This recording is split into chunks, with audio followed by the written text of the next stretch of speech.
எல்லா இடங்களிலும் Martin Luther கிங்கினுடைய அந்த சொற்கள் ஒவ்வொன்றை படிக்கிற போதும் நமக்குள் இன்னொரு விதமான புது உணர்ச்சி. காலகாலமாக அடிமைப்படுத்தப்பட்ட மக்களினுடைய விடிவெள்ளியாக எழுந்த சுதந்திரம், சமத்துவம், சகோதரத்துவம் என்பதில் கூட சகோதரத்துவம் தான் முதல். நீங்கள் கடவுள் நம்பிக்கையாளராக வாருங்கள், நாங்கள் கடவுள் நம்பிக்கையற்றவர்களாக வாருகிறோம், இருவரும் இணைந்து சமூக மாற்றத்துக்கு போராடலாம். எப்போதும் கவனத்தில் கொள்ளுங்கள், தான் உண்டு தன் வேலை உண்டு என்று இருப்பவன் நல்லவன் இல்லை, அவன் சுயநலவான். அவனால் தான் இந்த நாட்டிற்கு எந்த உலகத்திற்கும் ஆபத்து வரும். ஒயிட்ஸ் ஒன்லி என்று அவ்வளவு, வேற ஒன்றும் அல்ல. ராமநாள் இதரால் போர்டை எடுக்கிற வரைக்கும் எங்க ஆளுங்க யாரும் சாப்பிட வர மாட்டான். இன்றைய அறிவு தேடல் நிகழ்விற்கு தலைமையேற்றிருக்கிற பேரவையின் துணை பொதுச் செயலாளர் தோழர் உமா அவர்களே, மேடையிலே அமர்ந்திருக்கிற பேரவையின் பொறுப்பாளர்கள் தோழர்கள் எட்வின், இளமாறன், செங்கொடி ஆகிய நண்பர்களே, இந்த நிகழ்விற்கு முன்னிலை வகிக்கும் பேரவையின் சென்னை மாவட்ட தலைவர் கார்த்திக், செயலாளர் திராவிடமணி, திராவிட முழக்கத்தினுடைய மேலாளர் திராவிட செல்வன் ஆகிய தோழர்களே, அரங்கில் அமர்ந்திருக்கும் பெயர் சொல்லி அழைக்கத்தக்க பெரியவர்கள் உள்ளிட்ட பெருமக்களே, உங்கள் அனைவருக்கும் என் அன்பு வணக்கம். தோழர் உமா அவர்கள் குறிப்பிட்டது மாதிரி மார்ட்டின் லூதர் கிங் பற்றிய அனைத்து செய்திகளையும் ஒரு மணி நேரத்தில் சொல்லிவிட முடியாது. நான் கற்றுக்கொண்டு கற்றதை உங்களோடு பகிர்ந்து கொள்வதற்காக இந்த அரங்கத்தை அமைத்திருக்கிறேன். தோழர் எட்வின் சொன்னது போல நான் முதலில் முடிவு செய்தது இன்றைக்கு தாமஸ் ஆல்வா எடிசன் பற்றி பேசுவது என்பதுதான். அவரை பற்றி பேசுவதாக முடிவெடுத்ததற்கும் மார்ட்டின் லூதர் கிங் பற்றி இன்றைக்கு பேச முன்வந்திருப்பதற்கும் அடிப்படை காரணம் ஒன்றுதான். 2 பேருக்கும் தொடர்புடைய இடங்களை நான் அமெரிக்காவுக்கு சென்றிருந்த போது தற்செயலாக காண நேரிட்டது. என் மகளும் மருமகனும் என்னை போர்ட் ஹியூரான் என்கிற இடத்திற்கு அழைத்து சென்றார்கள். அது ஒரு துறைமுகம். அந்த துறைமுகத்தை பார்க்கலாம் என்று போனபோது மிக வியப்பாக இன்னொரு இடத்தை பார்க்கிற வாய்ப்பு கிடைத்தது. அது தாமஸ் ஆல்வா எடிசன் 7 வயதிலிருந்து 13 வயது வரைக்கும் வாழ்ந்த இடம். அந்த இடத்திலே தான் தாமஸ் ஆல்வா எடிசன் உருவாகிறார். அவரை பற்றிய செய்திகள், படங்கள் அந்த இடத்திலே ஓடின. எனவே அவரை பற்றி பேசலாம் என்று கருதினேன். ஆனாலும் அறிவியல் துறையில் எனக்கு இன்னமும் போதுமான அளவுக்கு செய்திகள் தெரியாது, தெரிந்து கொண்டு பேச வேண்டும் என்கிற எண்ணம் இருந்தது. அதன் பின்னால் கடந்த ஜூலை மாதம் 17ஆம் தேதி நான் அட்லாண்டா தமிழ்ச்சங்கத்திற்கு உரையாற்றுவதற்காக சென்றிருந்தேன். நானும் இயக்குனர் சீனு ராமசாமி அவர்களும் கவிஞர் சினேகன் அவர்களும் அட்லாண்டா தமிழ்ச்சங்கத்தில் உரையாற்றுவதற்காக அழைக்கப்பட்டிருந்தோம். என் மகள் வீடு டெட்ராய்ட் என்கிற இடத்திலே இருக்கிறது. அது மிச்சிகன் மாநிலம். அங்கே இருந்து நான் அட்லாண்டாவில் விமான நிலையத்தில் போய் இறங்கிய போது என்னை வரவேற்பதற்காக வந்திருந்த தோழர்கள், அன்றைக்குத்தான் நான் அவர்களை பார்க்கிறேன். அவர்கள் வலையோடி வழியாக என்னை பலமுறை பார்த்திருக்கிறார்கள். அவர்கள் பெயரை நான் குறிப்பிட வேண்டும். அவர்கள்தான் இந்த கூட்டத்திற்கான அடிப்படை காரணம். நேரடியாக நான் தங்கும் இடத்திற்கு, வீட்டிற்கு அவர்கள் அழைத்து சென்றிருக்கலாம். ஆனாலும் போகும் வழியில் மார்ட்டின் லூதர் கிங் ஜூனியருடைய நினைவிடம் இருக்கிறது, பார்த்துவிட்டு போகலாமா என்று கேட்டார்கள். ஜார்ஜியா மாநிலத்தில் பிறந்தவர் என்பது எனக்கு தெரியும். அட்லாண்டா தான் அவர் பிறந்த இடம் என்பது சரியாக எனக்கு தெரியாது. அந்த இடத்தில் போய் பார்க்கிற போது அவர் வாழ்ந்த வீடு, இப்போது அதை மறுபடியும் புதுப்பித்து கொண்டிருக்கிறார்கள்.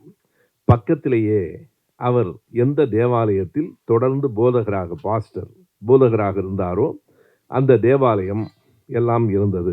எல்லாவற்றையும் தாண்டி அந்த நினைவிடம், என்னை அந்த இடத்திற்கு அன்பு நண்பர்கள் கணேசன், கோகுல் ராஜேந்திரன், சுரேஷ் என்கிற மூவரும் அழைத்து சென்றார்கள். சுரேஷினுடைய துணைவியாரும் வந்திருந்தார்.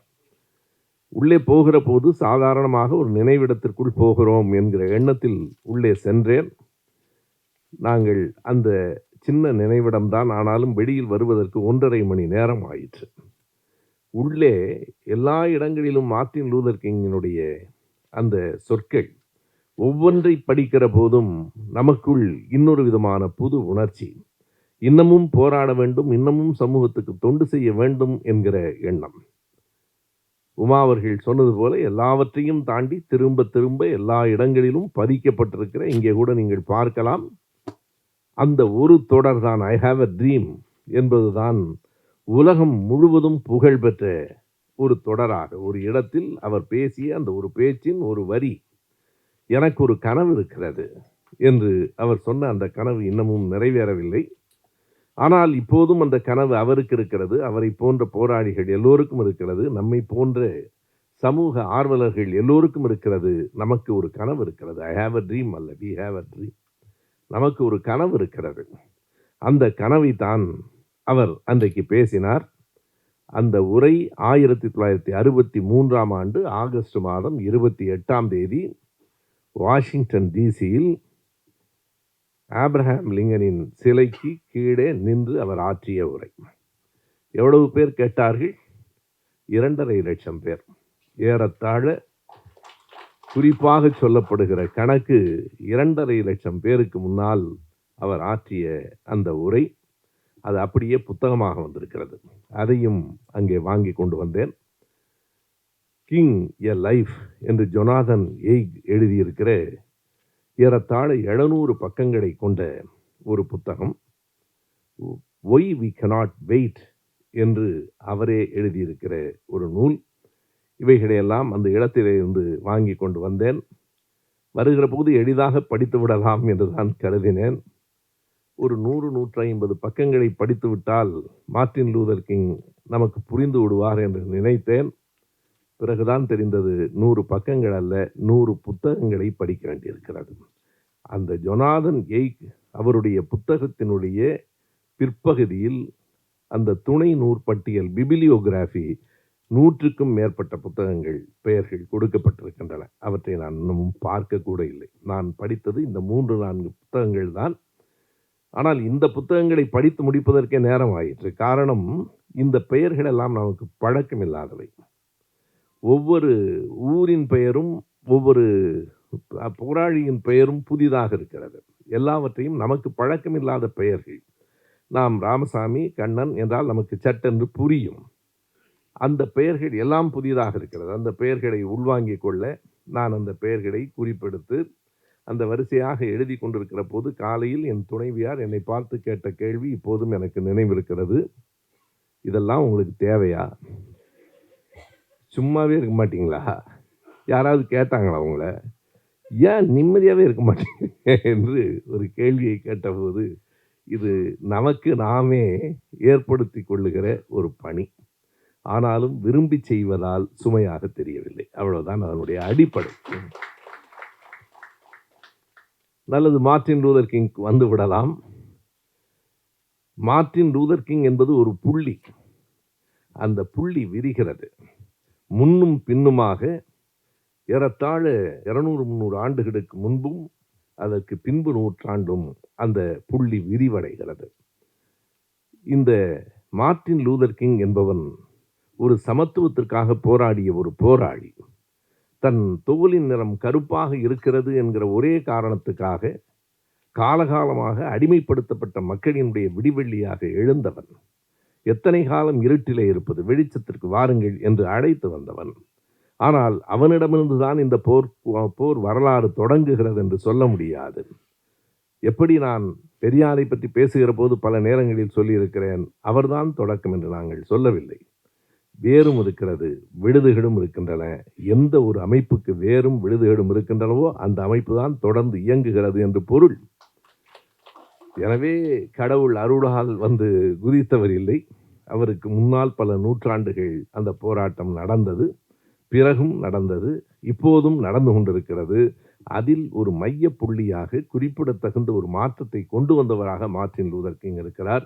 எனவே இதனை நாம் 3-4 பாகங்களாக பிரித்து கொண்டு இந்த வரலாற்றை பார்க்க வேண்டும். ஒன்று, ஆப்பிரிக்க மக்கள் அடிமைப்படுத்தப்பட்ட வரலாறு. இரண்டாவது, அவர்களுக்கான விடுதலையை தந்த ஒரு மாமனிதனின் செய்தி. மூன்றாவது, விடுதலை பெற்ற பிறகும் அமைப்பாக மாறுவதற்கு அவர்கள் நடத்திய போராட்டங்கள், அமைப்பாக உருப்பெற்ற பிறகும் உரிமைகளை பெறுவதற்கு அவர்கள் மேற்கொண்ட பயணங்கள். இவைதான் அந்த 4 பகுதிகள். 4வது பகுதியிலே தான் மார்ட்டின் லூதர் கிங் வருகிறார். எப்படி ஆப்பிரிக்க மக்கள் அடிமைப்படுத்தப்பட்டார்கள், கூட்டம் கூட்டமாக கப்பலில் கொண்டு வந்து இறக்கப்பட்டார்கள். அமெரிக்காவிலே மட்டுமல்ல, ஐரோப்பாவிலே இங்கிலாந்திலே லிவர்பூல் என்கிற ஒரு பகுதி இருக்கிறது. அந்த துறைமுகத்துக்கு போய் பார்க்கிற போது நமக்கு மெய் சிலிர்த்து போகும். அந்த லிவர்பூல் துறைமுகத்திலே தான் இந்த அடிமைகள் விற்பனை செய்யப்பட்ட முதல் இடம். அங்கே அந்த கடற்கரை மணலில் நாம் பார்த்திருக்கிறோம், நாம் சிலைகளை பார்த்திருக்கிறோம். ஆனால் லிவர்பூல் கடற்கரை மணலில் நான் பார்த்ததைப் போல அப்படி நூற்றுக்கணக்கான சிலைகளை நான் பார்த்ததில்லை. முகமில்லை, உருவமில்லை, ஒரு சிலை மாதிரி தொடர்ச்சியாக நூற்றுக்கணக்கில் அந்த கடற்கரை மணலில் அமைந்திருக்கின்றன. என்ன என்று கேட்டேன். விற்கப்பட்ட அடிமைகளுக்கு முகம் இல்லை, நிறம் இல்லை, ஆனாலும் அவர்களுக்கான அடையாளங்களாக இந்த சிலைகள் பதிக்கப்பட்டிருக்கின்றன என்று சொன்னார்கள். அப்படி கூட்டம் கூட்டமாக இதோ கப்பல் வருகிறது, விளம்பரம், இதோ கப்பல் வருகிறது. நான் லத்தீன் அமெரிக்க நாடுகள் பற்றி பேசுகிற போது அந்த விளம்பரத்தை, அந்த செய்தியை அப்படியே சொல்லியிருக்கிறேன். இதோ கப்பல் வருகிறது, இத்தனை அடிமைகள் வருகிறார்கள், உடல் வாலிபர்கள், வாட்டசாட்டமானவர்கள், பெண்கள், ஆண்கள் இவ்வளவு பேர், குழந்தைகள் இவ்வளவு பேர், முந்துங்கள், விலைக்கு வாங்குவதற்கு வந்து சேருங்கள் என்று விளம்பரங்கள் கொடுக்கப்பட்ட ஒரு அவமானத்திற்குரிய ஒரு சமூகம். அப்படித்தான் மனிதர்கள் விற்கப்பட்டார்கள். விலைக்கு வாங்கியவுடன் என்ன செய்தார்கள் என்றால், யார் குடும்பமாக வந்தார்களோ அந்த குடும்பங்கள் முதலில் பிரிக்கப்பட்டன. கணவனை இந்த ஊருக்கு என்றால் மனைவியை இன்னொரு ஊரில், குழந்தையை இன்னொரு ஊருக்கு விற்பனை செய்தார்கள். அவர்களுக்குள் அந்த குடும்ப உறவுகள் கூட இருக்கக்கூடாது, தொடர்புகள் இருக்கக்கூடாது, நண்பர்களாக யாரும் இருக்கக்கூடாது, அடிமைகளாக மட்டுமே இருக்க வேண்டும் என்று அப்படி அடிமைகளாக விற்கப்பட்ட ஒரு சமூகம் தான் அடிமை இல்லை என்று சொல்லுவதற்கு 2 நூற்றாண்டுகள் போராட வேண்டியிருந்தது. ஒரு மனிதன் வந்தான், ஆம் நீங்கள் அடிமைகள் இல்லை என்று சொல்லுகிற துணிச்சலோடு அமெரிக்காவின் அதிபராகும் மனிதன் தான். அந்த மனிதனின் பெயர் ஆபிரகாம் லிங்கன். லிங்கனினுடைய வரலாறு மிக பெரியது. லிங்கனை பற்றி பேசாமல் மார்ட்டின் லூதர் கிங்கை பற்றி பேச முடியாது. லிங்கனை பற்றி பேசாமல் உலகத்தின் சமத்துவம் பற்றியே பேச முடியாது.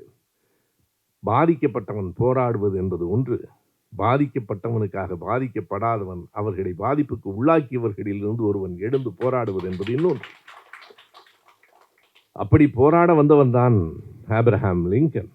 பல முறை தேர்தலில் நின்று தோற்று வெற்றி பெறாமல் கடைசியாக 1860 ஆண்டு அவன் வெற்றி பெற்ற போது மிகப்பெரிய வெற்றியை, இலக்கை அடைந்து விட்டதாக ஆபிரகாம் லிங்கன் கூட கருதியிருக்கலாம். ஆனால் அன்று தொடங்கிற்று அவன் வாழ்வின் துயரங்கள். அன்றிலிருந்து 5 ஆண்டுகள் 1865 ஏப்ரல் மாதம் 15ஆம் தேதி துப்பாக்கியால் சுடப்பட்டு இறந்து போகிற வரையில் 5 ஆண்டுகளும் ஒரு முட்படுக்கையிலே தான் ஆபிரகாம் லிங்கன் இருந்திருக்கிறார் என்பதை நாம் படிக்கலாம். 1860 டிசம்பரிலே தேர்ந்தெடுக்கப்பட்டாலும் அவர் அதிபராக பொறுப்பேற்றது 61 மார்ச் 4ஆம் தேதி. 61 மார்ச் 4ஆம் தேதி பொறுப்பு ஏற்றவுடன் ஆபிரகாம் லிங்கனினுடைய உரை, ஆபிரகாம் லிங்கனின் உரைகளிலேயே மிகச் சிறந்தது எது என்று கேட்டால் கெட்டிஸ்பர்க் உரை என்று தான் சொல்லுவார்கள். அது 63 நவம்பரில். ஆனால் நான் பார்க்கிறேன், கெட்டிஸ்பர்க் உரையை விட, கெட்டிஸ்பர்க் உரை உலகம் முழுவதற்கும் பொருந்தும் என்பதால் அது மிகப்பெரிய உரையாக பாராட்டப்படுகிறது. நாம் எல்லோரும் அந்த வரியை அறிந்திருக்கிறோம். அந்த வரியை அறியாதவர்கள் யாரும் இல்லை. The democracy is for the people, by the people and of the people என்று அவன் பேசியது அந்த கெட்டிஸ்பர்க் உரை தான். எனவே அந்த உரை புகழ் பெற்றது. ஆனால் எனக்கென்னவோ அதை விட 61 மார்ச் மாதம் 4ஆம் தேதி அதிபராக பொறுப்பேற்கிற போது ஆபிரகாம் லிங்கன் சொன்னார், என் வாழ்நாள் லட்சியம் இந்த அடிமைத்தனத்தை போக்குவது. நான் அதிபராக இருக்கிற போது அதை செய்து முடிப்பேன் என்று சொன்னதற்கு மிகப்பெரிய துணிச்சல் வேண்டும். அன்றைக்கு தொடங்கியது அவருடைய துயரத்தினுடைய தொடக்கம். எப்போதும் அமைச்சர்களாக, நாடாளுமன்ற உறுப்பினர்களாக, புகழ்பெற்ற தொழில் அதிபர்களாக, நடிகர்களாக இருப்பதெல்லாம் மிகச்சிறந்த வாய்ப்பு என்று நாம் கருதலாம். ஆனால் அவையெல்லாம் எத்தனை சிரமமானவை என்று இருந்து பார்ப்பவர்கள் அறிவார்கள். நேற்றைக்கு நான் உண்மையாக சொல்லுகிறேன், பெயர் சொல்லி சொல்வதில் பிழை இல்லை என்பதால் சொல்லுகிறேன். நேற்றைக்கு மேடையில் அமைச்சர் சேகர்பாபு அவர்கள் என்னோடு பேசி கொண்டிருக்கிற போது சொன்னார், இந்த இடத்துக்கு வர வேண்டும் என்று ரொம்ப போட்டி போட்டு தான்ப்பா வந்தோம், முடியல. 24 எத்தனை மணி நேரம் தூங்குகிறீர்கள் என்றேன். தூங்குறனான்னு தெரியலன்னார். தெரியல, ஆனால் நீங்களும் ஓடிக்கிட்டே தானே பார்க்குறீங்கன்னார். இல்லை, எனக்கு எந்த சிரமமும் இல்லாமல் ஓடுகிறேன். எந்த விதமான துயரமும் இல்லை. ஒவ்வொரு நிமிடத்தையும் நான் மகிழ்ச்சியாக ஏற்றுக்கொண்டு தான் ஓடுகிறேன் என்றேன். அதற்கு அவரே ஒரு விடை சொன்னார். அதுக்கு ஒரு காரணம் இருக்குப்பா, நீங்க எதையும் எதிர்பார்க்கல, எனவே உங்களுக்கு பெரிய சிரமம் இல்லை என்றார். அதுதான் இயல்பான ஒன்று. எந்த எம்எல்ஏ, எம்பி ஆகிடும் அப்படிலாம் ஒன்றும் ஆனா தான் தொல்லைன்னு எனக்கு தெரியும். அது இல்லாமல் என்ன செய்யலாம் என்று சிந்திப்பது. ஆப்ரஹாம் லிங்கன் அந்த பொறுப்பிலே வந்து அமர்ந்தவுடன் பேசிய பேச்சு அன்றைக்கே விளைவுகளை உருவாக்கிற்று. இவர் அடிமைகளை எல்லாம் விடுவிக்கப் போவதாக சொல்லுகிறார் என்பதே ஆப்ரஹாம் லிங்கனுக்கு எதிரான ஒரு பெரிய போர் திரளை உருவாக்கிற்று. அவர் பொறுப்பு ஏற்று சரியாக 40 நாள் கூட ஆகவில்லை, நாட்டில் உள்நாட்டு போர் தொடங்கிற்று. அமெரிக்காவின் சிவில் வார் என்று நீங்கள் போட்டால் முழுமையாக நீங்கள் படிக்கலாம். புத்தகங்கள் ஏராளமாக இருக்கின்றன. ஏறத்தாழ 5 ஆண்டுகளும் அல்லது குறைந்தது 4 ஆண்டுகள் அந்த போருக்கு நடுவிலே தான் ஆப்ரஹாம் லிங்கன் இருந்தார். 1861 மார்ச் 4 பொறுப்பேற்றார் என்று சொன்னேன். ஏப்ரல் 12ஆம் தேதி முதல் குண்டு வெடித்தது. அங்கே இருக்கிற சவுத் கரோலினா, இங்கே அமெரிக்காவிலே ஒரு 6 மாதம் இருந்து விட்டு வந்திருக்கிற செங்கொடி, அமெரிக்காவிலே பல ஆண்டுகளாக இருந்த தோழர் வாஷிங்டன் சிவா எல்லோரும் இந்த அரங்கில் இருக்கிறார்கள். இந்த அரங்கில் இருக்கிற பலரை நான் அறிவேன். பேராசிரியர்கள், மருத்துவர்கள், பொறியாளர்கள் என்று பலரும் அமர்ந்திருக்கிற அரங்கம். நாம் நமக்காக பேசவில்லை. இங்கே இருந்த அந்த வலையொலி நண்பர்களுக்கு நன்றி சொல்ல வேண்டும். மக்களிடம் இதை எடுத்துச் செல்ல வேண்டும். அதுதான் முக்கியமானது. அன்றைக்கு சவுத் கரோலினாவிலே 61 ஏப்ரல் 12ஆம் தேதி ஒரே இரவில் 400 ஷெல்கள் சவுத் கரோலினாவில் இருக்கிற கோட்டையை தாக்கின. அடுத்த நாள் காலையில் அந்த இடம் தரைமட்டமாக இருந்தது. அதுதான் அந்த உள்நாட்டு போரின் தொடக்கம். நீங்கள் பொதுவாக கலவரம் என்றால் பல இடங்களில் நடக்கும். இது எப்படி இவ்வளவு துல்லியமாக அவர்கள் தேதியை குறித்திருக்கிறார்கள் என்றால், அந்த குறிப்பிட்ட தேதியில் தான் தொடங்கிற்று, குறிப்பிட்ட தேதியில் தான் முடிந்தது. 1861 ஏப்ரல் 12 தொடங்கி 1865 வரைக்கும் அது தொடர்ந்தது. 4 ஆண்டுகள் அமெரிக்கா முழுவதும் போராட்டங்கள், இரத்த களரிகள். ஆப்ரஹாம் லிங்கன் அதனுடைய அதிபராக பொறுப்பேற்ற உடனே தென்பகுதியிலே இருந்த 7 மாநிலங்கள் அறிவித்தன, இனிமேல் எங்களுக்கு அமெரிக்காவுக்கும் தொடர்பு இல்லை. நீ யார் இனிமேல் அடிமைகள் இல்லை என்று சொல்லுவதற்கு? அடிமைகள் இல்லாமல் எப்படி வாழ்வது? யார் வேலை செய்வது என்று கேட்டார்கள். 7 மாநிலங்கள் நாங்கள் இந்த அமெரிக்காவை விட்டு பிரிந்து போகிறோம் என்று அறிவித்தார்கள். அதற்கு பிறகு ஆப்ரஹாம் லிங்கன் சொன்னார், உங்களுடைய பிரிவினை செல்லாது, நீங்கள் பிரிந்து போக முடியாது என்றார். உள்நாட்டு போர் வெகு தீவிரமாக தொடங்கிற்று. 4 ஆண்டுகள் உள்நாட்டு போர் நடந்ததற்கு பிறகு, அந்த போர் நடந்து கொண்டிருக்கிற போதே நடந்த நிகழ்ச்சி. அதிலிருந்து தான் மார்ட்டின் லூதர் கிங் போன்றவர்களுக்கான வேலைகள் தொடங்குகின்றன. அப்போதெல்லாம் மார்ட்டின் லூதர் கிங் பிறக்கவே இல்லை. 1863 ஜனவரி 1 ஆப்ரஹாம் லிங்கன் அறிவித்தார். அதுதான் இன்றைக்கும் குறித்து கொள்ளுங்கள், எமானிசிபேஷன் ப்ரொக்ளமேஷன் என்று உலகம் கொண்டாடிய நாள் அது. எமானிசிபேஷன், விடுதலை, விடுதலைக்கான பிரகடனம். இனி யாரும் இந்த நாட்டில் அடிமைகள் இல்லை, யாரும் அடிமைகள் என்று யாரையும் நடத்த முடியாது. எப்படி அதை படித்து பார்க்க வேண்டும். எமானிசிபேஷன் ஆஃப் ப்ரொக்ளமேஷன் படிக்கிற போது, Abraham Lincoln, the president of United States, by the power, எனக்கு கொடுக்கப்பட்டிருக்கிற அதிகாரத்தின் அடிப்படையில் நான் சொல்லுகிறேன், இனி கருப்பாக இருக்கிறவர்கள் யாரும் இந்த நாட்டில் அடிமைகள் இல்லை என்பதை இந்த தீர்மானம் அறிவிக்கிறது என்று 63 ஜனவரியிலே அறிவிப்பதற்கு எத்தனை பெரிய மன துணிவு வேண்டும். அவருக்கு அப்போதே தெரியும். என்ன தெரியும்? இனி நெடுநாள் நாம் வாழ முடியாது என்று அவருக்கு தெரியும். ஆனாலும் அவர் அறிவித்தார். அறிவித்ததற்கு பிறகு மீண்டும் 1865 அவர் சொன்னார், ஏப்ரல் மாதம் 11ஆம் தேதி அவர் ஒரு அறிவிப்பு கொடுத்தார். இந்த விடுதலை செய்யப்பட்டிருக்கிற இந்த கருப்பின மக்கள் எல்லோருக்கும் அமெரிக்காவில் இனி வாக்குரிமையும் உண்டு. அதுதான் அவர் அறிவித்த மிக அழுத்தமான அறிவிப்பு. என்ன ஒரு செய்தி தெரியுமா?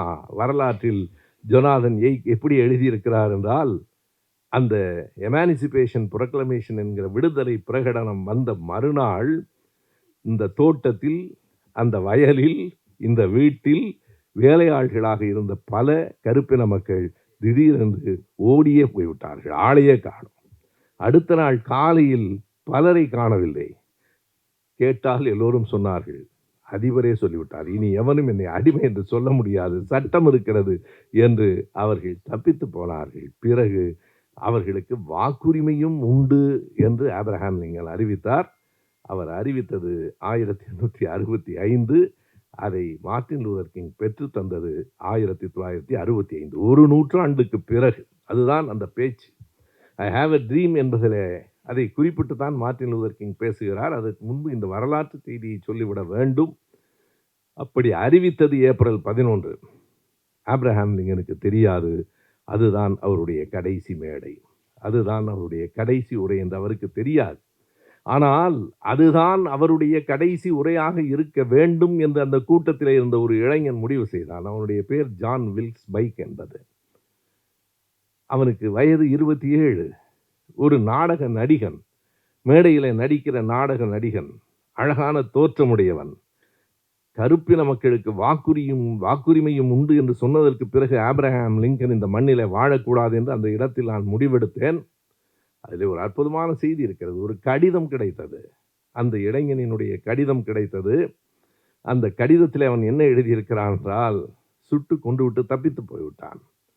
எங்கே சுட்டான்? ஃபோர்ட் திரையரங்கத்தில் அவர் ஒரு நாடகம் பார்த்து கொண்டிருந்தார். இவன் நாடக நடிகன். எனவே இவனை இயல்பாக நாடக நடிகன் என்பதால் உள்ளே ஏதோ நடிப்பதற்காக வந்திருக்கிறான் என்று அனுமதித்து விட்டார்கள். அந்த அமர்ந்திருக்கிற அந்த நிலையிலேயே துப்பாக்கியால் சுட்டு கொன்றான். அதனால் தான் இன்றைக்கு அந்த வாஷிங்டனில் இருக்கிற சிலை எப்படி இருக்கிறது என்றால், அவர் நாற்காலியில் உட்கார்ந்து நாடகம் பார்ப்பது போலவே இருக்கிறது. அந்த இடத்திலிருந்து தான் மார்ட்டின் லூதர் கிங் ஒரு நூற்றாண்டுக்கு பிறகு பேசினார். தப்பித்து போன பிறகு ஜான் வில்ஸ் ஒரு கடிதம் எழுதியிருந்தான். அந்த கடிதம் குறிப்பிடத்தக்க ஒன்று. எனக்கு எதிர்காலம் இருக்கிறது, எனக்கு ஓரளவுக்கு பணமும் இருக்கிறது, நான் நண்பர்களோடு மகிழ்ச்சியாக இருந்திருக்கலாம். ஆனாலும் கருப்பின மக்களுக்கு இப்படி உரிமை கொடுக்கிறவனை இனியும் வாழவிடக்கூடாது என்று கடவுள் எனக்கு ஆணையிட்டார். கவனியுங்கள், பல இடங்களில் மிக கவனமாக நாம் குறித்து கொள்ள வேண்டியது, இது கடவுளின் ஆணை. எனவே அதை நான் நிறைவேற்றுகிறேன் என்றுதான் அவன் எழுதினான். இப்படித்தான் இன்னமும் பல நம்பிக்கைகள் இருக்கின்றன. இது கடவுளின் ஆணை. நான் சொல்லுவது மிகையாக அல்ல. அந்த கடிதத்திலேயே இருக்கிறது. அந்த கடிதம் இந்த புத்தகத்திலும் வெளியிடப்பட்டிருக்கிறது. எனவே இது கடவுளின் ஆணை. அதை நான் நிறைவேற்றி இருக்கிறேன். நான் ஒன்றும் குற்றம் செய்யவில்லை. அந்த ஆணையை நிறைவேற்றி இருக்கிறேன் என்று அவன் நம்பினான்.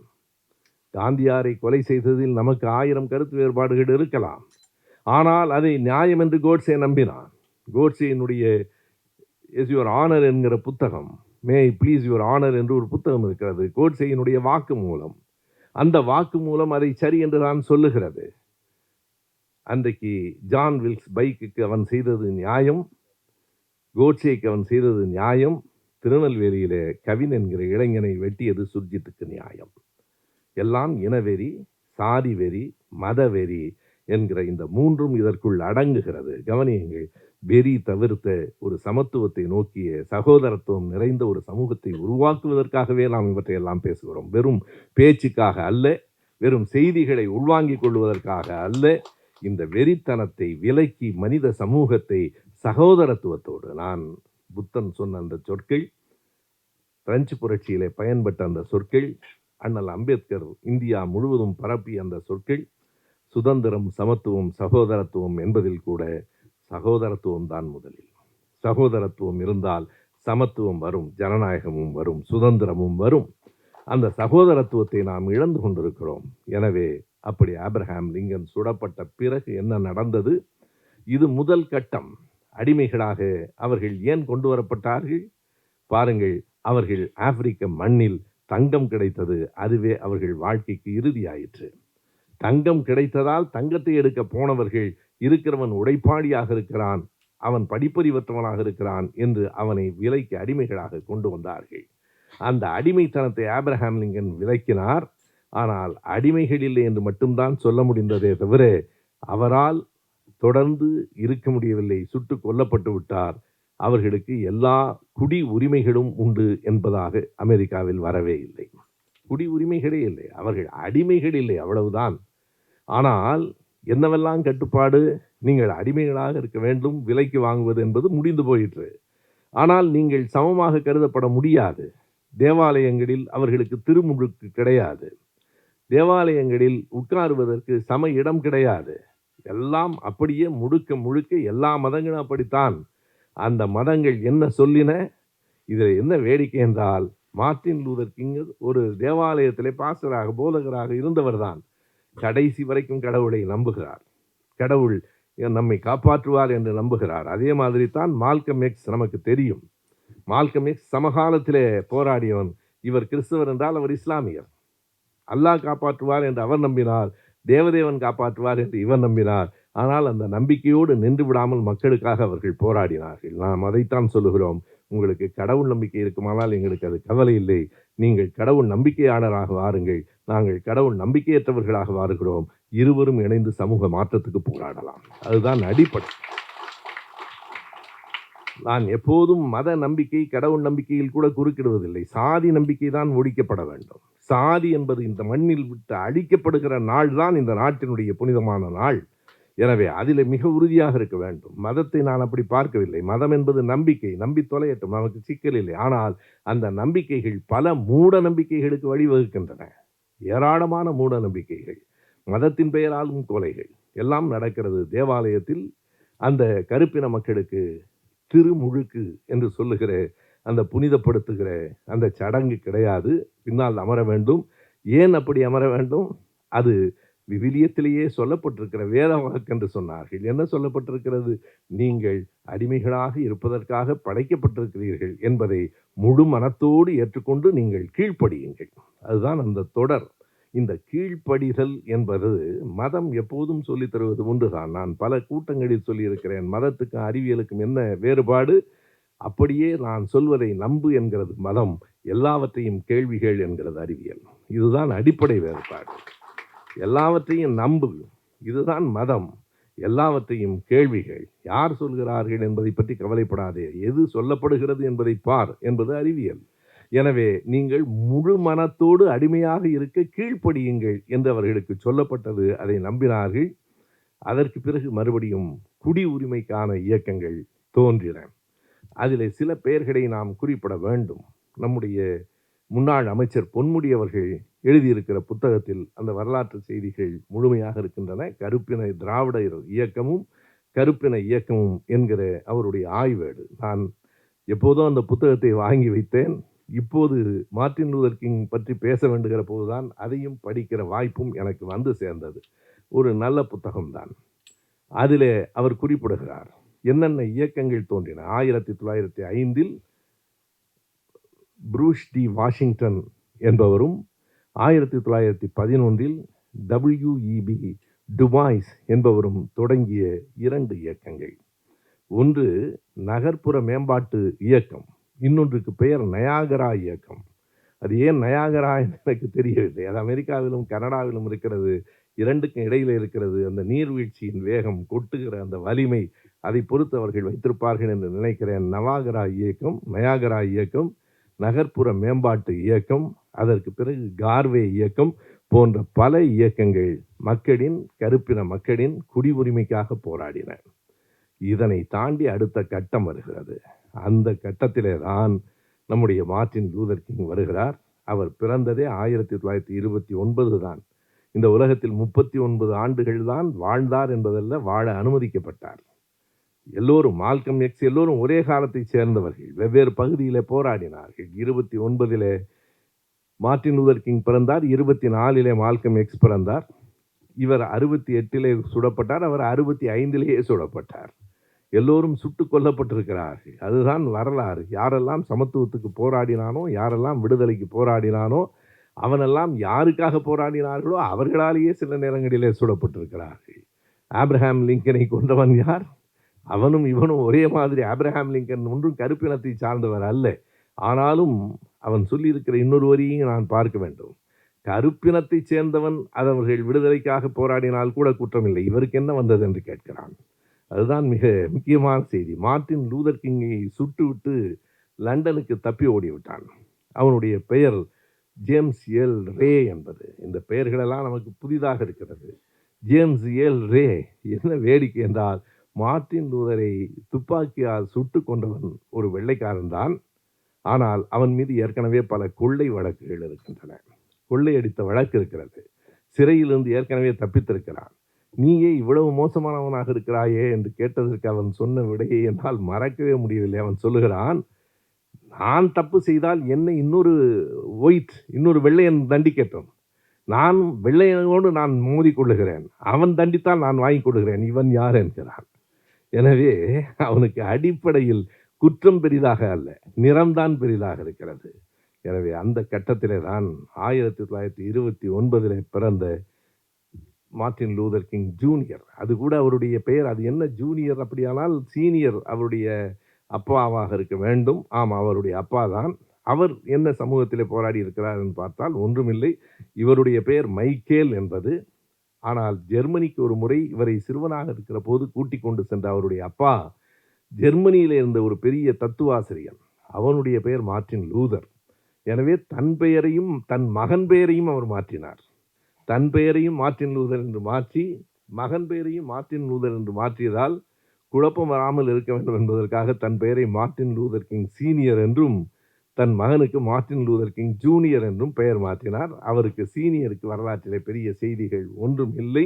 ஆனால் மார்ட்டின் லூதர் கிங் ஜூனியர் என்று பெயர் மாற்றப்பட்டதற்கு பிறகு முழுமையாக தற்செயலாக அவருடைய தந்தை நினைத்து பார்க்கவில்லை. ஒரு சமூக போராட்டத்துக்கு இவர் வந்து சேர்ந்தார். கடைசி வரைக்கும் தேவாலயத்தில் அவர் தன்னுடைய பரப்புரைகளை செய்து கொண்டே இருந்தார். ஒரு பக்கத்திலே தொடர்ந்து அந்த பணியிலே இருந்தார்.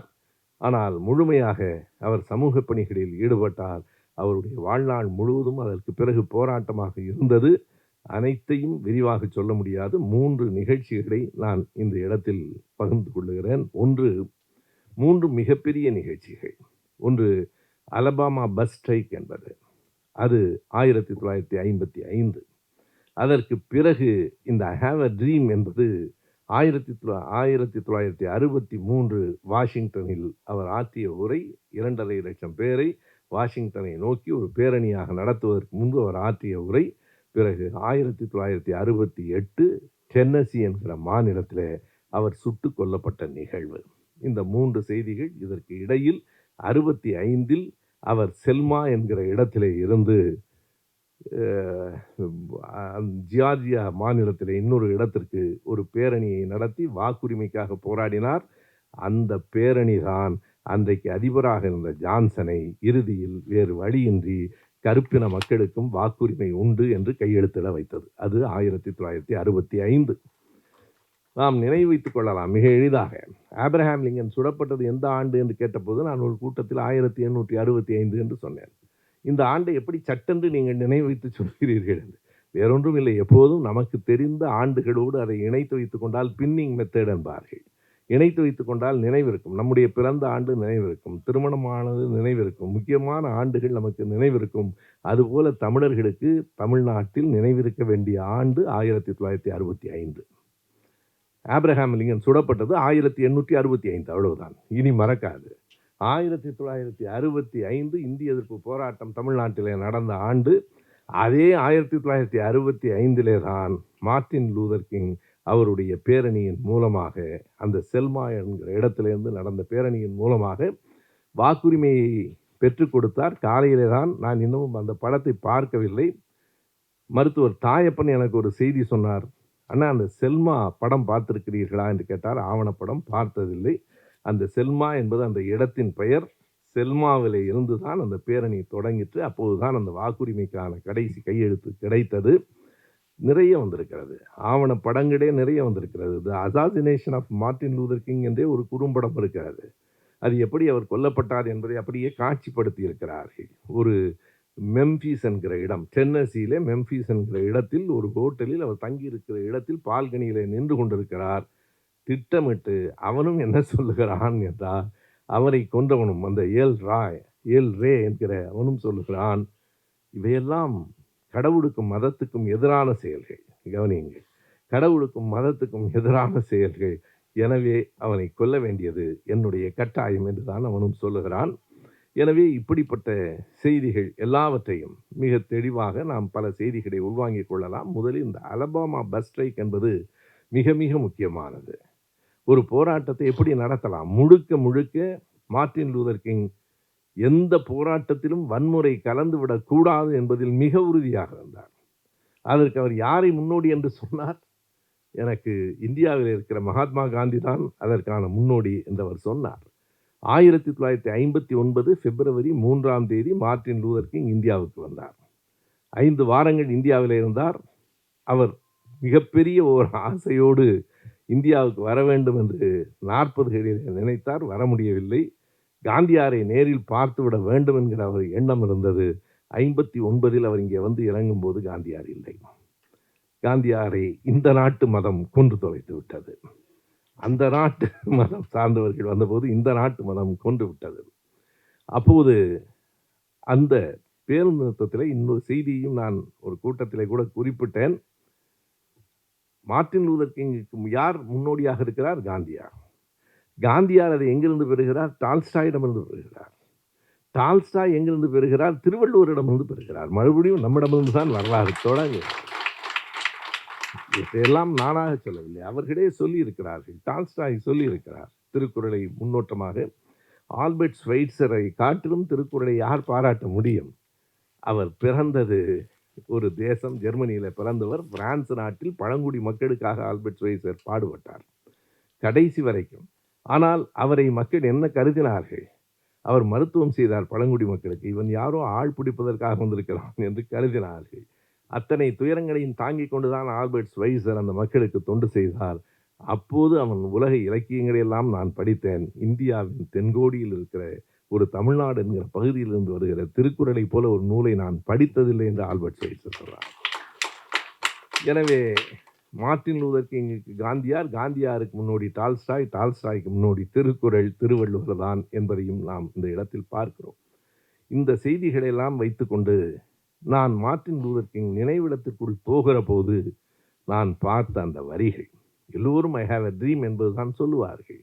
இங்கே தோழர் எட்வின் பேசுகிற போது அதை சொல்லிவிட்டு அதை பேசுகிற நேரத்தில் தோழர் சுபவி சொல்லுவார் என்றார். வேறொன்றும் இல்லை, மார்ட்டின் லூதர் கிங் எழுதியிருந்த அந்த 2 வரிகளை இதே மேடையில் நான் சென்ற மாதம் பேசுகிற போதும் சொன்னேன். எதிரிகளின் கூச்சலை விட நண்பர்களின் மௌனமே ஆபத்தானது. அதுதான் மார்ட்டின் லூதர் கிங். நான் உள்ளே போன போது எனக்கு முதலில் கண்களில் பட்ட வரிகள். எதிரிகளின் கூச்சலை விட, ஏனென்றால் அது எதிர்பார்ப்பது. எதிரிகள் கூச்சலிடுவார்கள், எதிரிகள் நம்மை அழிக்க வேண்டும் என்று நினைப்பார்கள். ஆனால் இந்த உலகத்தில் எது ஆபத்தென்றால், எதிரிகளை விட எல்லாவற்றையும் பார்த்து கொண்டு தான் உண்டு தன்னை வேலை உண்டு என்று இருக்கிறானே அவன் தான் ஆபத்தானவன். எப்போதும் கவனத்தில் கொள்ளுங்கள். தான் உண்டு தன் வேலை உண்டு என்று இருப்பவன் நல்லவன் இல்லை, அவன் சுயநலவாகி. அவனால் தான் இந்த நாட்டிற்கு எந்த உலகத்திற்கும் ஆபத்து வரும். அதை அவர் சொன்னார். அந்த உள்ளே பார்க்கிற போது அந்த அலபாமா ஸ்டேட் மான்கோமேரி என்கிற இடத்தில், அலபாமா என்பது ஒரு மாநிலத்தின் பெயர், மான்கோமேரி என்று நினைக்கிறேன். அந்த பெயர் எனக்கு சட்டென்று வரவில்லை.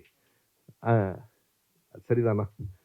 அந்த இடத்தில் தான் அந்த பேருந்து நிறுத்த போராட்டம் நடைபெற்றது. எதனால்? அந்த நிகழ்வை நான் சொல்ல வேண்டும். கூட்டங்களில் பேசியிருக்கிறேன். நேற்றைக்கு நண்பர் கார்த்தி அவருக்கு வந்த ஒரு செய்தியை எனக்கு அனுப்பினார். அந்த செய்தி இதுதான். மார்ட்டின் லூதர் கிங் பற்றிய செய்தியை கார்த்தி எல்லோருக்கும் அனுப்புகிறார். அதற்கு ஒரு விடை வருகிறது. I M Saravanan, old student of Dravida Palli. அவர் எழுதுகிறார், நான் திராவிட பள்ளியில் படித்தவன், இப்போது அமெரிக்காவில் பாஸ்டனில் இருக்கிறேன். அவர் சுபவி அதை பற்றி மார்ட்டின் லூதர் கிங் பற்றி பேசப்போகிறார் என்கிற போது ஏற்கனவே அவர் ரோசா பார்க் பற்றி பேசியது எனக்கு நினைவுக்கு வருகிறது என்று எழுதியிருக்கிறார். இந்த அலபாமா பேருந்து போராட்டம் என்பதே அந்த ரோசா பார்க் என்கிற பெண்ணிடமிருந்து தொடங்குகிறது. அங்கிருந்து தான் தொடங்குகிறது. இந்த ரோசா பார்க் யார்? அதை படிக்கிற போது சில நேரங்களில் அந்த புத்தகத்தில் இருக்கிற பல சொற்கள் நமக்கு ஆங்கிலத்தை ஓரளவு தான் எனக்கு தெரியும். ஸ்டெம் ஸ்ட்ரெஸ் பை ப்ரொஃபஷன் என்று அதில் ஒரு வரி இருந்தது. ஸ்டெம் ஸ்ட்ரெஸ் என்றால் என்ன என்று எனக்கு தெரியவில்லை. ஸ்டெம் ஸ்ட்ரெஸ் பை ப்ரொஃபஷன் என்றால் என்ன என்று. ஆனால் உண்மையாகவே இந்த செயற்கை நுண்ணறிவு என்பதெல்லாம், ஒரு நண்பரிடத்தில் நான் கேட்டேன், உங்களுடைய வாட்ஸ்அப் பகுதியில் ஏதாவது வட்டமாக ஒன்று சுற்றுகிறதா என்று. ரொம்ப நாளாக சுற்றுதுனார். அது ஏன் சுற்றுதுன்னு பார்த்துருக்கு, எதையோ சுற்றிட்டு போகுது நமக்கு என்ன. அதை தொட்டு அதில் ஸ்டெம் ஸ்ட்ரெஸ் என்று எழுதியவுடன் முழுக்க வந்து விழுகிறது அத்தனை செய்திகளும். அதற்கு வேறொன்றும் அல்ல, தையல்காரர் என்று பொருளாம், அது வேறு. ரோசா பார்க் என்று சொன்னால் ரோசா பார்க்கை பற்றி அத்தனை செய்திகள் வந்து குவிகின்றன. எனக்கு இந்த புத்தகத்தில் நான் படித்த அவ்வளவு பெரிய புத்தகத்தில் கூட ரோசா பார்க் என்கிற பெயர் இருக்கிறது. ரோசா பார்க்கை பற்றிய எல்லா விவரங்களும் இந்த செயற்கை நுண்ணறிவு நமக்கு தருகிறது. அவர் நான் முதலில் குறிப்பிட்டேன் இல்லையா, WEB துபாய்ஸ் தொடங்கிய நகர்ப்புற மேம்பாட்டு இயக்கத்தில் உறுப்பினராக இருக்கிறார். எனவே அவர் கருப்பின மக்களின் குடியுரிமைக்காக போராடுகிறவர். அவர் அலபாமா மாநிலத்தில் அந்த மான்கோமோரிஸ் என்கிற ஒரு ஊரில் பேருந்தில் ஏறப்போகிற போது அந்த ஓட்டுநரினுடைய பெயர் கூட இருக்கிறது. ஜான் ஃபிளேக்ஸ் என்பது அவனுடைய பெயர். முன்பக்கம் ஏறக்கூடாது, நீ பிளாக், பின்பக்கம் தான் ஏற வேண்டும். இங்கே தான் தொடங்குகிறது அந்த அவ்வளவு பெரிய போராட்டம்.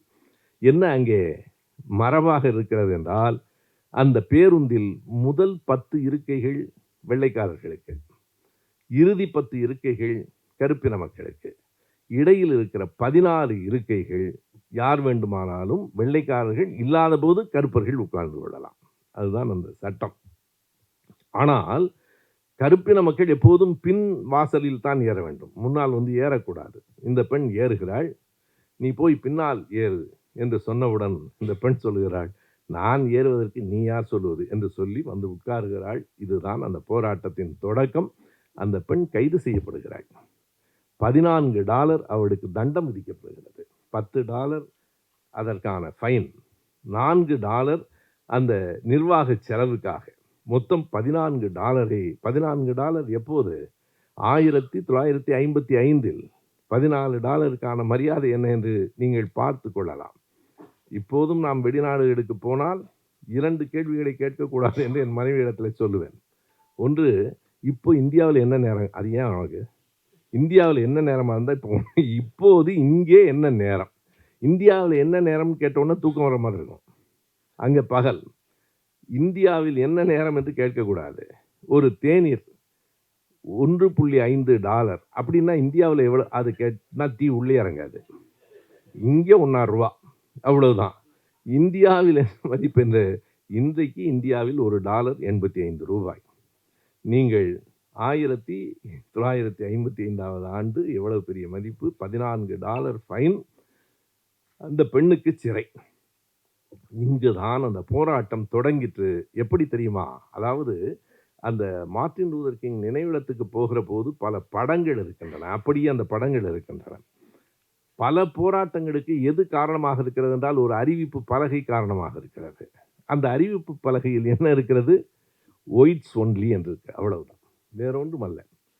இப்போதும் அங்கே நம்மை பார்த்து என்ன சொல்லுகிறான்னா, நம்ம பிளாக்கும் இல்லை ஒயிட்டும் இல்லை, ப்ரௌன் பாய்ஸுங்கிறான்.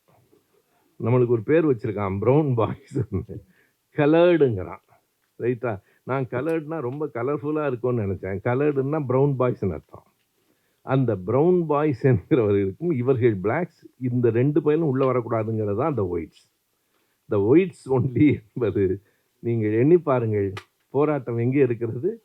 வெள்ளைக்காரர்கள் மட்டும் என்பது போலத்தான் பிராமணாள் மட்டும் என்று இருந்த பலகையை நினைத்து பாருங்கள். நான் ஒப்பிட்டு தான் பார்க்குறேன். இது பிராமணர்கள் சாப்பிடும் இடம், அப்படித்தானே இருந்தது. பிராமணாள் இதராள், அதானே இங்கே இருந்தது. அந்த பிராமணாள் இதராள் என்பதை எதிர்த்து தானே ஐயா பெரியார் போராடினாரு. என்ன செஞ்சுட்டாருன்னு சில பையன் இன்னைக்கு வந்து கேட்குறானே. இந்த பையன்லாம் அங்கே வெளியே நின்றுப்பான், ஐயா இல்லைன்னா. பிராமணாள் இதராள், அதை கலைவாணர் தான் ஒரு படத்தில் ரொம்ப அழகாக, காளியன் ரத்னம்னு பழைய நடிகர், அவரும் கலைவாணரும், பிராமணர்கள் சாப்பிடும் இடம்னு இருக்கு. அதை படிச்சுட்டு அந்த காளியன் ரத்னம், இது என்ன பிராமணர்கள் சாப்பிடும் இடம்னு ஒன்று கலைவாணர் அதை நிறுத்தி பிரித்து படிப்பார். பிராமணர் கள் சாப்பிடும் இடம், தனியாக சாப்பிடுவாங்க போல இருக்கு. நகைச்சுவையாக சொல்லப்பட்டாலும் கலைவாணர் படங்கள், எம்ஆர் ராதா படங்களைப் போல அந்த காலத்திலேயே அவ்வளவு பகுத்தறிவு. அதாவது ஒரு நெருப்பு எரியும் போது எடுத்து கும்பிட்றவனை பார்த்து எம்ஆர் ராதா கேட்பார், என்ன கும்பிட்ற? இல்லை ஜோதி. அப்படியா? வீடு எரிஞ்சா கும்பிடுவியான்னு கேட்பார். வீடு எரிஞ்சாலும் ஜோதி தானடா, கும்பிட வேண்டியதானு கேட்பார். ராதா முரட்டுத்தனமாக கேட்பார், கலைவாணர் மென்மையாக கேட்பார். பிராமணர் கள் சாப்பிடும் இடம் தனியார், பிராமணாள் இதராள் என்று இருந்த இடத்திற்கு போராடி ஐயா என்ன செஞ்சார்னா வேற ஒன்றுமே இல்லை. எங்கே இருந்தது என்றால், இந்த தொடர்வண்டி நிலையங்கள், ரயில்வே கேன்டீனில் எல்லா இடத்துலையும் இருந்துச்சு. வேற ஒன்றுமே சொல்ல ஐயா. வேண்டாம், நம்ம போய் சாப்பிட வேண்டாம், நீங்கள் யாரும் போகாதீங்கன்னார். ஏனென்றால் அந்த உணவகங்களில் அதிகமாக சாப்பிடுகிறவர்கள் நான் பிராமின்ஸ் தான். திராவிடர்கள் தான் சாப்பிடுவான். அவன் பெரும்பாலும் வரும்போதே சாப்பாடு எடுத்து பூஜாவில் தண்ணி எடுத்துக்கிட்டு தான் வந்த காலம் அது. அவன் வரமாட்டான். இவர்கள் யாரும் போகவில்லை என்றவுடன் என்ன ஆயிற்று என்றால், அங்கே அவர்களின் வியாபாரம் மளமளன்னு சரிஞ்சிருச்சு. நீங்க வாங்க, வாங்க. இல்ல, இல்ல. நீங்க பிராமணாள் இதரால் போர்ட எடுக்கிற வரைக்கும் எங்க ஆளுங்க யாரும் சாப்பிட விட மாட்டான்னார். ஏறத்தாழ பல மாதங்கள் அந்த போராட்டம் நடந்து 1941 மார்ச் 20ஆம் தேதி அறிவித்தது ரயில்வே நிர்வாகம், அந்த பலகைகள் அகற்றப்படுகின்றன, எல்லோரும் சாப்பிடலான்னு. அதாவது மிக அமைதியாய், மிக அழுத்தமாய் நடந்த தமிழ்நாட்டின் போராட்டம். அப்படித்தான் எல்லோருக்கும் தெரியும். 1950களில் இதே திருவல்லிக்கேணியில் பிராமணாள் கஃபே என்பதை எதிர்த்து போராட்டம் நடந்தது. எனவே அப்படியெல்லாம் த ஒயிட்ஸ் ஒன்லி என்பதுதான் அவர்களுடைய அடிப்படை. பெரியார் போராட்டம் 41லேயே, அதுதான் 55ல் அலபாமாவிலே நடந்தது. மார்ட்டின் லூதர் கிங் என்ன சொன்னார் என்றால், வேற ஒன்றும் வேண்டாம், பஸ்ஸை உடைக்க வேண்டாம், பிரச்சனை பண்ண வேண்டாம், பேருந்தில் நம்மவர்கள் யாரும் ஏறாதீர்கள், எந்த கருப்பின மக்களும் இனி பேருந்தில் ஏற வேண்டாம். எத்தனை காலம் தெரியும் நடந்தார்கள் அந்த மக்கள், தொடர்ந்து நடந்தார்கள். 8 கிலோமீட்டர், 8 மைல், 10 மைல் வேலைக்கு போகிறவர்கள் அந்த மக்கள் அந்த பேருந்தில் ஏறாமல் நடந்தே போய் கொண்டிருந்தார்கள். அவனால் அந்த நட்டத்தை சமாளிக்க முடியல. ஒரு கட்டத்துக்கு பிறகு ஒரு கணக்கு கொடுத்திருக்கிறார்கள் அந்த புத்தகத்தில். எவ்வளவு நட்டம் என்றால், ஒரு நாளைக்கு அந்த நாடு முழுவதும் ஒரு நாளைக்கு $3000 இழப்பு. அவனால் தாக்கு பிடிக்க முடியல. அப்போது ஒரு வெள்ளைக்கார ஓட்டுநர், ஒரு வயதான மூதாட்டி, கருப்பினத்தை சார்ந்த மூதாட்டி நடந்து போகிற போது அந்த அம்மாவை பார்த்து, சரி நீ முன்னாடியே ஏறிக்கன்றான். ஒரு பெரிய சலுகை பாருங்க. பரவாயில்ல பரவாயில்ல ஏறு, முன்கேட்டு வழியாகவே ஏறிக்கன்னு. இல்லை இல்லை நான் ஏறல, நடந்தே போகிறேன். நீ கூடவா இந்த வயசில் நடந்து போகிற அப்படின்னு அவன் கேட்குறான். அந்த பாட்டி பதில் சொல்லுது, நான் எனக்காக நடக்கலை, என் பேரம்பேத்திக்காக நடக்கிறேன், என் தலைமுறைகளுக்காக, அடுத்த தலைமுறைக்காக நான் நடக்கிறேன்னு அந்த பாட்டி சொன்னிச்சு. அப்போ தான் இவனுக்கே உரைச்சிது. அந்த போராட்டம் விளையாட்டு இல்லைங்க, 371 நாள் நடந்தது, 381 நாள் நடந்தது, ஓராண்டுக்கு மேலே ஏறவே இல்லை. இன்னொரு இடத்தை ஒய் வி கனாட் வெயிட்ங்கிற புத்தகத்தில் லூதர் கிங்கே எழுதியிருக்கிறார். அந்த ஒரு பெரிய பணக்காரன் வெள்ளையன் வீட்டில் வேலை பார்த்த ஒரு பெண் அதுக்கு எப்படி பதில் சொன்னான்னு, எத்தனை புத்திசாலித்தனமான பதில் பாருங்க. அந்த முதலாளி கேட்குறான், நீயும் இந்த பஸ் ஸ்ட்ரைக்கில் எல்லாம் கலந்துக்கிட்டு இருக்கிறியா அப்படின்னு. இல்லைங்கய்யா, எனக்கு அதுக்கும் சம்மந்தமே இல்லை, எனக்கு என்னங்க தெரியும், அது பாட்டுக்கு நடக்குது. ஆனால் நான் என்ன முடிவு பண்ணிட்டேன்னாங்கய்யா, இந்த பிரச்சனையெல்லாம் ஓயிற வரைக்கும் நான் அந்த பஸ்ஸு பக்கமே போகலையா அப்படின்னு. இந்த பிரச்சனைலாம் ஓயிற வரைக்கும் பஸ்ஸு பக்கம். அவன் சொன்னான், வெரி குட் வெரி குட்னா. ஐயா தான் சொல்லுவார், இந்த பாப்பானுங்க அறிவாளின்னு நினைக்காத, நம்மளை விட பல நேரத்தில் முட்டாளாக இருப்பான், நம்மளால தான் மகா கெட்டிக்காரம்பார். எப்படி அந்தம்மா பதில் சொல்லிச்சு பாருங்க. இந்த பிரச்சனைலாம் தீர்ற வரைக்கும் அந்த அதுதானடா போராட்டமே, போராட்டமே அதானே, பஸ்ஸுக்கு போக மாட்டோங்கிறது தானே. நடந்தார்கள் நடந்தார்கள், ஓராண்டுக்கும் மேலாக நடந்தார்கள். அரசாங்கம் இறங்கி வந்தது, உச்ச நீதிமன்றம் தீர்ப்பு சொல்லிற்று, இந்த இடத்தில் இவர்தான் உட்கார வேண்டும் என்று சொல்லுவது இட் இஸ் அன்கான்ஸ்டிடியூஷனல் என்று உச்ச நீதிமன்றம், அமெரிக்காவின் உச்ச நீதிமன்றம் தீர்ப்பு சொன்னது நீங்கள் கேள்விப்பட்டிருக்க கூடும். அதற்கு பிறகு ஒரு பேருந்தில், ஒரு முன் இருக்கையில் ஒரு வெள்ளைக்காரனும் ஒரு கருப்பு பெண்மணியும் இணைந்தே பயணம் செய்தார்கள். அத்தனை பத்திரிகைகளிலும் அது செய்தியாக வந்தது. இத்தனைக்கும் காரணமாக இருந்தது அந்த ரோசா பார்க் என்கிற ஒரு பெண். அந்த ரோசா பார்க் தொடங்கி வைத்த அந்த போராட்டத்தை மிக வலிமையாக தலைமையேற்று வழிகாட்டி எடுத்து சென்றவர் மார்ட்டின் லூதர் கிங் தான். ஓராண்டுக்கு எந்த வன்முறையும் நிகழ்ந்து விடாமல், போராட்டமும் தொடர்ந்து விடாமல், இரண்டையும் குறித்துக் கொள்ளுங்கள், எந்த வன்முறையும் நடந்து விடாமல், போராட்டமும் தொடர்ந்து விடாமல் நடந்தபோது, அதற்கு பிறகு 63ல் அவர் பேசுகிற அந்த பேச்சு, அந்த இடத்திலிருந்து தான் வாஷிங்டனில் நின்று அவர் பேசுகிற போது 2-3 செய்திகளை குறிப்பிட வேண்டும். அந்த பேச்சு மட்டுமே தனியாக புத்தகமாக வந்திருக்கிறது, மிக எளிமையான ஆங்கிலத்தில். யார் வேண்டுமானாலும் படித்து புரிந்து கொள்ளலாம், வாய்ப்பிருந்தால் மொழிபெயர்க்கலாம். அவருடைய பேச்சு நடையே அழகாக இருக்கிறது. நமக்கு ஒரு நூற்றாண்டுக்கு முன்பு ஒரு உறுதி பத்திரத்தை ஆப்ரஹாம் லிங்கன் எழுதி கொடுத்தார், ஒரு ப்ராமிசரி நோட் என்கிறார். அது இன்னமும் பணமாகாமலேயே இருக்கிறது. நாங்கள் வாஷிங்டனுக்கு வந்திருக்கிறோம், அதை கொஞ்சம் கையில் வைத்திருக்கிற காசோலையை பணமாக மாற்றிக்கொண்டு போகலாம் என்று வந்திருக்கிறோம்.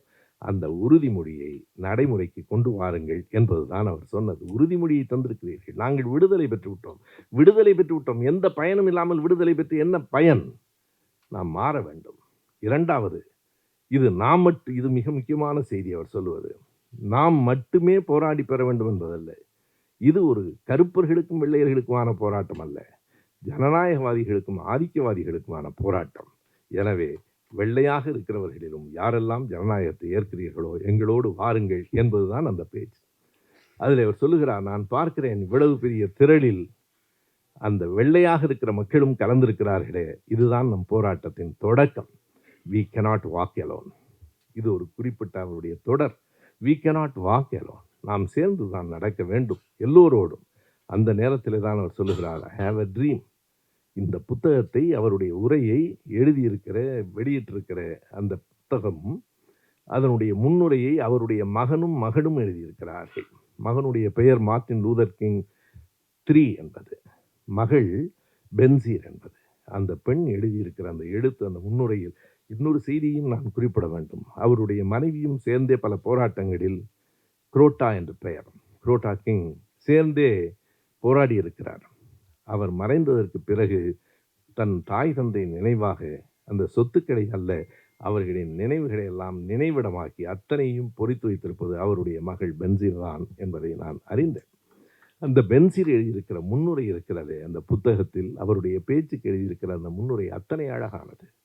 அதில் அவர் சொல்லுகிறார், என் தந்தையின் குணம் என்ன தெரியுமா? எப்போதும் பிளவுபட்டு நின்றவர்களையும் கூட ஒன்று சேர்க்கவே அவர் முயற்சித்திருக்கிறார். நம்மை ஆங்கிலேயன் இப்படியெல்லாம் நடத்தினான் என்பதற்காக அவனை பழிவாங்க வேண்டும் என்று அவர் ஒரு நாளும் நினைத்ததில்லை. நாம் சகோதரர்களாக சேர்ந்து வாழ்வோம் என்றுதான் அவர் சொன்னார்.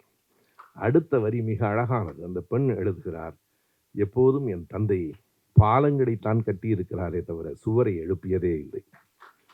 நல்ல தலைவர்கள் பாலங்களை கட்டுவார்கள், மோசமானவர்கள் தான் சுவர்களை எழுப்புவார்கள். இந்த இடத்தில் கவனமாகத்தான் நான் ஒப்பிட்டு சொல்கிறேன். 1962 ஜனவரி 1 விடுதலை ஏட்டை எடுத்து படியுங்கள். ஐயா எழுதியிருக்கிற அந்த கட்டுரையின் தலைப்பு என்ன தெரியுமா? பார்ப்பன தோழர்களுக்கு என்பது. எங்களுக்கும் உங்களுக்கும் என்ன பகை? பெரியார் எழுதுகிறார், நீ செல்வந்தனாக கூடாது என்று எப்போதாவது நான் சொல்லியிருக்கிறேனா? நீ செல்வந்தனாகலாம், செல்வாக்குடையவனாகலாம், பதவியில் இருக்கலாம், எனக்கும் உனக்கும் எந்த பகையும் இல்லை. நாம் சகோதரர்களாக வாழ்வோம் என்பது மட்டும்தான் நான் முன்வைக்கிறேன். நீ என் தோளில் ஏறி அமர்ந்து கொள்ள வேண்டும் என்பதை மட்டும்தான் எதிர்க்கிறேன். அவ்வளவுதான், வேறு ஒன்றும் இல்லை.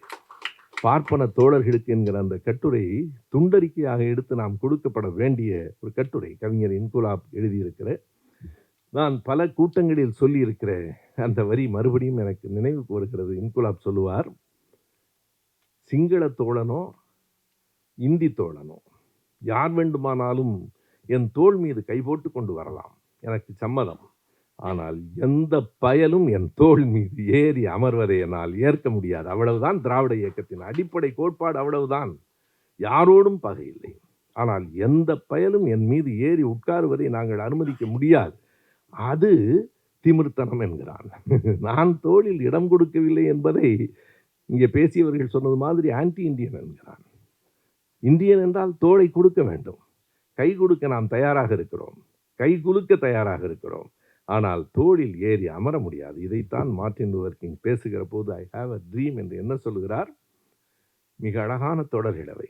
எல்லோரும் ஒரு வரியை குறிப்பிடுவார்கள். என்னுடைய 4 பிள்ளைகளும், வெள்ளை தோல் கொண்ட 4 பிள்ளைகளும் ஒரு கனவு இருக்கிறது. ஒரு நாள் I have a dream on one day, அவர்கள் 4 சேர்ந்து விளையாடுவார்கள்.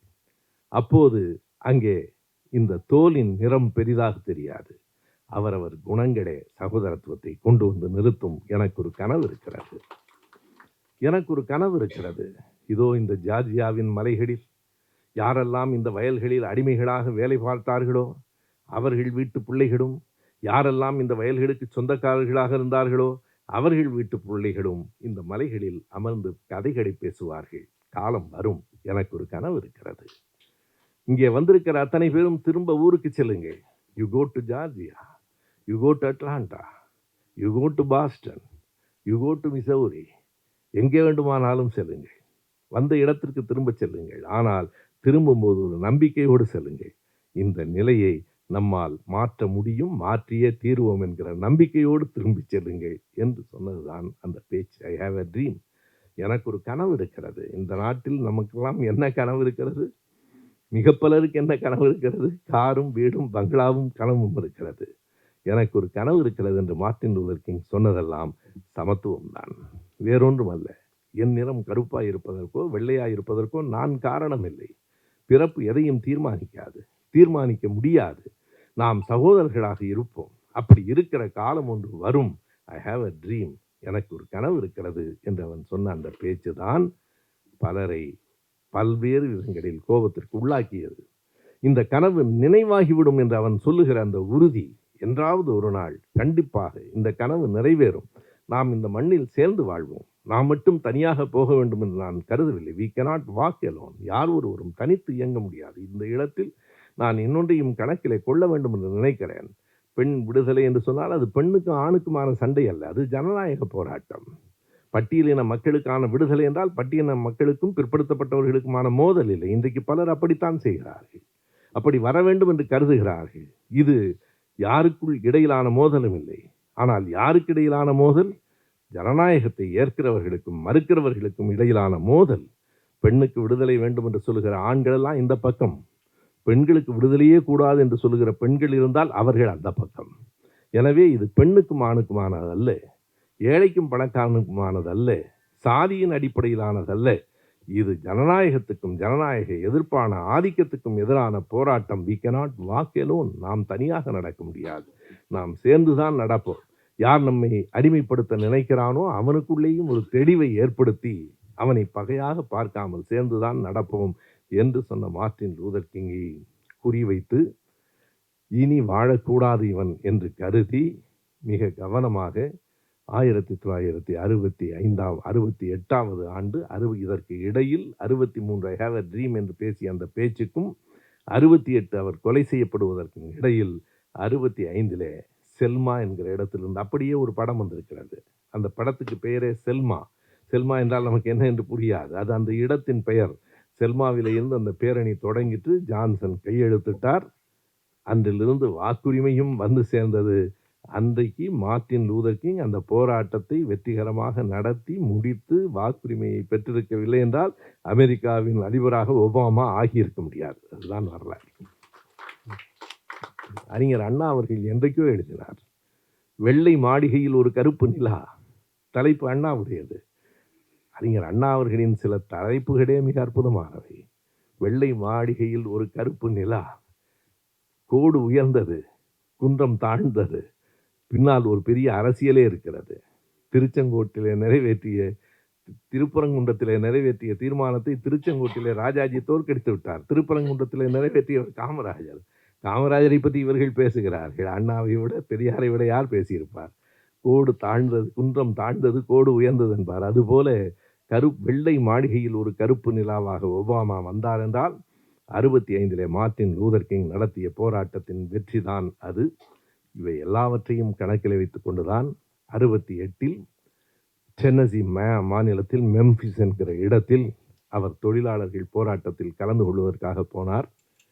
அவருடைய உள்ளுணர்வா அல்லது அவருக்கு செய்திகள் கிடைத்தனவா என்று தெரியாது. எல்லோரும் அந்த மாநாட்டுக்கு போய்விட்டார்கள். பால்கனியில் நின்று அவர் வேடிக்கை பார்த்து கொண்டிருக்கிறார்.